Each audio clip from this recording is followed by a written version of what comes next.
আমার দলীয় একটা মিটিং ছিল। আমাদের নির্বাচনে কীরকম কী খরচপাতি হয়েছে কেন্দ্রীয়ভাবে সেটা আমরা একটু বসছিলাম যে তাদের যতটুকু খরচপাতি হয়েছে সেটা বাজার টাজার দেখে অতিরিক্ত যেটা হয়েছে সেটা মেটানোর জন্য বসছিলাম। তো আমরা দীর্ঘ সময় বসে আমাদের অফিসে মিটিং করার পরে আমরা শুনলাম যে একটা পেশেন্ট মানে মির্জাপুরে একটা গণ্ডগোল হয়েছে। সেখানে একটা পেশেন্ট আপনার আহত হয়ে হাসপাতালে আছে। আমরা তাকে দেখার উদ্দেশ্যে আমরা কিছু দায়িত্বশীল নেতাকর্মী আমরা সেখানে যাওয়ার উদ্দেশ্যে রওনা করি। প্রতিমধ্যে আমাদের কাছে একটা ফোন আসলো, এই ঘটনা আশরাফ আলী খান এরকম আহত হয়েছে, তাকে মারছে, মাথায় আঘাত করছে। তো তারপরে আমরা সেখানে শোনার পরে আমরা আশরাফ আলীর কাছে ফোন দিলাম। আমি নিজেই ফোন দিয়েছিলাম। ফোন দেওয়ার পরে এখন ওনার ছেলে ধরলো, বললো যে আব্বু অসুস্থ, আমরা হসপিটালে নিয়ে যাচ্ছি। আমরা বললাম ঠিক আছে, আমরা তাকে হসপিটালে দেখার জন্য গেলাম, তাদের সঙ্গে কথাবার্তা বলার পরে আমরা স্থানীয় যারা দায়িত্বশীল, আমি আমার আরও কিছু ছিল, লোকজন ছিল, তাদের সাথে আমরা বর্তমান যে এমপি মহোদয় আফজাল হোসেন তার বাসায় গেলাম। তো বাসায় যা আমরা বললাম যে এমপি মহোদয়কে বললাম যে ঘটনা তো এইভাবে ঘটে গেছে, তো হঠাৎ করে ঘটেছে, আপনি একটু নিরসন করার চেষ্টা করেন যাতে কেস কাটটা কোনো পক্ষই না করে। তো উনি আমাদেরকে আশ্বস্ত করলাম যে ঠিক আছে, আপনারা যেটা চান আমরা সেটাই করব।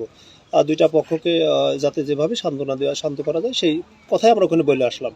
এমপি মহোদয় আমাদের সেই কথাই শোনালেন।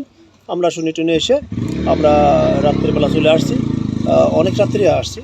আসার পরে সেখান থেকে বাড়ি আসার পরে ফজরের নামাজ পরে সকালবেলা ফজরের নামাজ পড়ি। ফজরের নামাজ অন্তে এখন হঠাৎ করে আমার কাছে ফোন আসলো যে ঘটনা আবার মারামারি শুরু হয়ে গেছে, সেখানে কসবাতে মারামারি শুরু হয়ে গেছে। তো তখন মারামারি শুরু হয়ে গেছে, তখন আমরা কি করব, আমরা স্থানীয় দায়িত্বশীল, তখন আমরা একটু স্থানীয় যারা ছিল আমাদের সবাইকে ডাকলাম, ডেকে বললাম যে এখন কী করা যায়, এইরকম একটা উদ্ভট পরিস্থিতি, আমরা তো সেখানে গেলে আমরাও এখানে খুন জখম আহত হতে পারি। তো তারপরে আমরা প্রশাসনকে ফোন দিলাম, প্রথমে এমপি মহোদয়কে ফোন দিলাম, আফজাল হোসেনকে বললাম যে ভাই এই সমস্যা, সেখানে আবার নতুন করে সমস্যা শুরু হয়ে গেছে, রাত্রির বেলা যা হয়েছিল ঠিক তদ্রূপ হয়ে গেছে। তো আমি বললাম যে আপনি মনে হয় সেনাবাহিনী পাঠালেই ভালো হয়। তো ঠিক আছে, আমি দেখছি। তো এই কথা টলার পরে আমরা অপেক্ষা করছি যে আমরা ওখানে খালি যাব না, গেলে আমরাও অতর্কিতভাবে আমরা সংক্ষেপে বলবেন যে কারা কাদের বাড়িতে হামলা চালিয়েছে, লুটপাট করেছে? এটা হচ্ছে আপনার এখানে কসবা গ্রামের আশরাফ আলী আছে। আশরাফ আলী আমরা যেটা শুনেছি, আশরাফ আলীর রাত্রেবেলা কে বা কাহারা পিছন থেকে মাথায় আঘাত করে গত রাত্রে সন্ধ্যায়। এই ঘটনাকে কেন্দ্র করেই এলাকার ভিতরে ত্রাস সৃষ্টি হয়েছে, কারাকারি চিরাচিরি এইভাবে শুরু হয়ে গেছে। তো আমরা এটা থানাতেও ফোন দিলাম।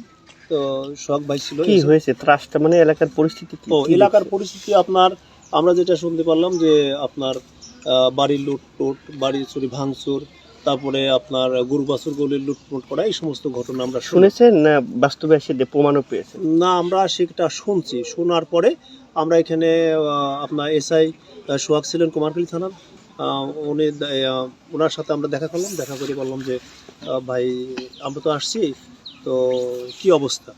তো উনি আমাদেরকে হচ্ছে বাড়িতে উনি ডেকে নিয়ে গেলেন, ডেকে নিয়ে দেখালেন যে ভাই দেখেন এই গরুগুলো দেখেন, আমাদের মনে হচ্ছে যে গরুগুলো এখানকার গরু না, সিনট্রম যা মনে হচ্ছে এখানকার গরু না। তো বললাম যে ভাই হতে পারে, এখন আপনিও তো জানেন না, আমরাও জানি না, তবে সিনট্রম দেখতে মনে হচ্ছে যে আশরাফ আলী প্রামাণিক আসলে কি আপনাদের কি বা দলীয় কোন পদে আছে, উনি কাদের ভোট করেছেন? আশরাফ আলী প্রামাণিক উনি আগে আমলিগ করতেন, এখন আমলিগ পিরিয়ড চলে গেছে, এখন কোনো দলের সাথে সংশ্লিষ্ট আছে কিনা আমার জানা নাই। এটা আপনাদের রাজনীতি করেছেন কিনা, তিনি ভোট করেছেন কিনা? আমাদের ভোট উনি সরাসরি ওইভাবে করছেন বলি সেটাও আমরা বলতে পারবো না, উনি ভোট যেখানে খুশি সেখানে দিয়েছেন। এটা আচ্ছা, যারা হামলার শিকার হয়েছে তাদের অভিযোগ আওয়ামী লীগের লোক দাঁড়িপাল্লায় ভোট দিয়ে বিএনপিতে যারা ভোট দিয়েছেন তাদের বাড়িতে হামলা চালিয়েছে, লুটপাট করেছে, কি বলবেন? এখন লোকজন যেটা বলে এটা তো আমি ওইভাবে বলতে পারবো না। আমরা এখানে দৃশ্যমান যেটা দেখলাম সেটা দেখছি যে বাড়িঘর, আমরা নিজেরাও দেখলাম যে বাড়িঘর ভাঙা চলে আছে, কোপানো আছে, এগুলো দেখলাম। এটাকে মানে জামাতের কোনো সম্পৃক্ততা আছে কিনা, বা এই দায় জামাত নিচ্ছে কিনা? আচ্ছা, আমরা এটা বলি যে জামাতের কোনো কোনো আপনার সহযোগী সদস্য পর্যন্ত তারা না। জামাতের আসতে হলে প্রথমে সহযোগী সদস্য ফর্ম পূরণ করতে হয়, তারা সহযোগী সদস্য ফর্ম পূরণ করেনি। আমরা এতটুকু জানি যে সহযোগী সদস্য ফর্ম পূরণ করেনি সে জামাতের কেউ না। আচ্ছা, শিলা মির্জাপুরে যে ঘটনা ঘটছে, গাফফার নামে একজন, উনিও আওয়ামী লীগের একটা পদে আছে, জি জি। তার ফ্যামিলিও দাবি করছে যে তারা আসলে দাঁড়িপাল্লাতে ভোট করেছে। ওখানকার বিএনপিরও অভিযোগ যে তারা আসলে জামাতের ঘাড়ে বসে হামলা চালিয়েছে। এখন বাড়ি থেকে অনেক কিছু শোনা যায়, আসলে আমরা এই ব্যাপারে এর কোনো বাস্তবতা আমরা দেখছি না। আপনার নাম পরিচয় বলবেন? আমি আবু হানিফ, শিলাদি ইউনিয়ন আমির, জামাত ইসলাম, আর পাশাপাশি শিক্ষকতা করি। কোথায় আছেন সেটা? আমি শামুকদম দাখিল মাদ্রাসা শিলাইদা। ঠিক আছে। আচ্ছা, আরেকটা বিষয় ছিল, সেটি হচ্ছে যে আপনারা কি সকালে মানে ভুক্তভোগীদেরকে নিয়ে কি বসছিলেন যে তাদের যে গরু বাছুর যেগুলো ছিল বা অন্যান্য মালামাল যেগুলো লুট হয়েছে সেগুলো ফেরত দেওয়ার ব্যাপারে আপনারা কি কোনো হ্যাঁ, আমরা বসছিলাম। আমরা এখানে বিএনপি ছিল, যে আমির ভাই ছিল, ওনার সঙ্গে করে আমরা এখানে হারুন ছিল, তারপরে এটা চেয়ারম্যান মরহুম আব্দুর রহমানের ছেলে আলম ছিল, ওনাদের সাথে করে, এবং এখানে আপনার এটা ছিল উসমান ছিল, বিএনপি করে, ওদের সাথে করে আমরা বসছিলাম যে আমরা আপাতত যেগুলি দৃশ্যমান দেখা যাচ্ছে এগুলি আমরা তাদেরকে, যাদের গরু বাছুর আছে তাদের ফেরত দিতে পারি কিনা, যাতে তারা ক্ষতিগ্রস্ত না হয়। তারপরে যেগুলি শেষ হয়ে গেছে সেগুলো পরে পাশে বসে টসে সেটা দেখা যাবে, সেটা প্রশাসনিকভাবে হোক আর মধ্যে মিলেমিশে, উভয় পক্ষে মিলেমিশে স্থানীয়ভাবে যেটা হয় করা যাবে। তো আমরা সবাই মিলে সিদ্ধান্ত নিলাম যে কাজটা করলে ভালো হয়। এখন এটার প্রসেস প্রক্রিয়াটা কি অবস্থায় আছে? আমরা সেই প্রসেসে ছিলাম, এ পর্যন্ত ছিলাম।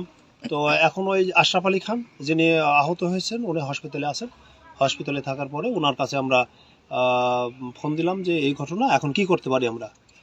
তো এখন উনি বলছেন যে আপনার যদি যেগুলি আছে ওগুলি যদি ওনাদের হয়ে থাকে আপনারা ফেরত দিতেন। আচ্ছা, মানে আপনারা এখন তো বিভিন্ন বাড়িতে গিয়ে তো দেখেছেন, যেটা এস আই সোহাগের কথা বলছিলেন। জি জি। তো এই অবস্থায় আপনারা জিজ্ঞাসা করেননি যে এই গরুটার এখানে আপনাদের কাছে বা ওদের গরুটা লুটপাট হচ্ছে? ওদের লোকজন তো এখন যেহেতু প্রশাসন আছে, আপনারা তো নিয়ে এসে তো তাদেরকে দেখায় বা চিহ্নিতকরণ যে ব্যবস্থাটা ওটা তো করা যেতে পারে। আমরা অবশ্যই এগুলো করার জন্য নিয়ে আসছিলাম, সবাই মিলে সম্মিলিতভাবে আমরা নিয়ে আসছিলাম। নিয়ে আসার পরে আপনার এখন আশরাফের কাছে এরা আবার ফোন দিয়েছে যে যে গরুগুলো এখানে আনা হয়েছে ওই গরুগুলো যার বাড়িতে আছে তাদেরই গরু, আচ্ছা, তাদেরই গরু, যারা দাবি করছে তাদের গরু না। তখন আশরাফ আলী বললো যে এই ঝামেলা আর যাওয়ার দরকার না, আপনারা ওখান থেকে সরে চলে যান, আচ্ছা, ওরা যেটা পারে সেটা করুক, আর আমি যদি সুস্থ হয়ে আসি তখন দেখবো। ওকে, ঠিক আছে। সকাল থেকে